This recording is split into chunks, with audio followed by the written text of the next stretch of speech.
Nature is going to go on strike in 2012.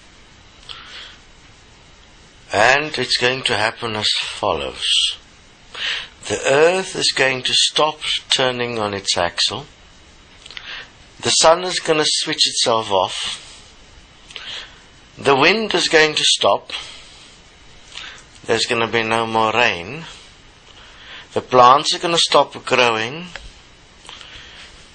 And the animals is going to turn into statues. The oil is going to evaporate. And what's going to be left on earth is humans with DVDs, computers, and money. I'm sure the money will be sufficient for the humans and all their light. They will be ascending. They'll be able to meditate in bliss and be grateful that nature has stopped and forced the issue of 2012 and forced the issue of enlightenment and ascension immediately. All the things that humans have taken for granted will suddenly not be there. And we will have, as the Mayans predicted, the end of nature. But the human will still be here with human nature. So we'll see if human nature can replace nature. So I suggest you put up your adverts and placards and pickets and notices. Nature is going on strike. It is war. Nature is striking back.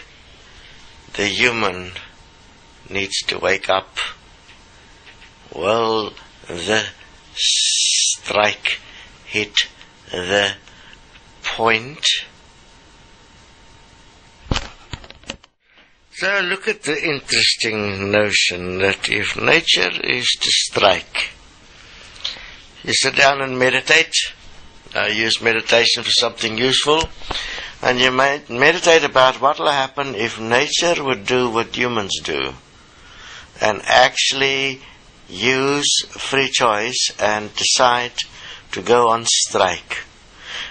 Then it will actually show the nature of choice, that free choice in itself is not a good thing, because if nature had to apply a free choice and say, okay, the humans are abusing me, I am no longer going to support the human is going to be in great shit, isn't it? So, look at what you're doing with free choice and look at what you're accepting for granted and realize that if God had to exist, it would have been the simplest thing imaginable to end the human race. Just switch off nature. And it is the end. But have a look. Nature exists as cycles. It's as systems. And these systems are supportive.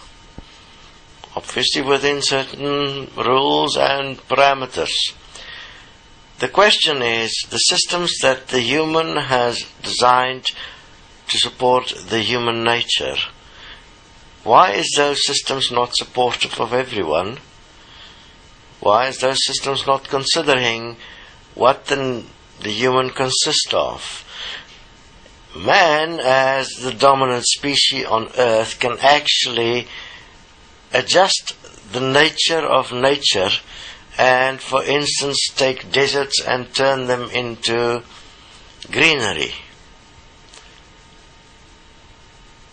So man can also do the same with the human systems, like the money system, and change the system into something that will support everyone equally.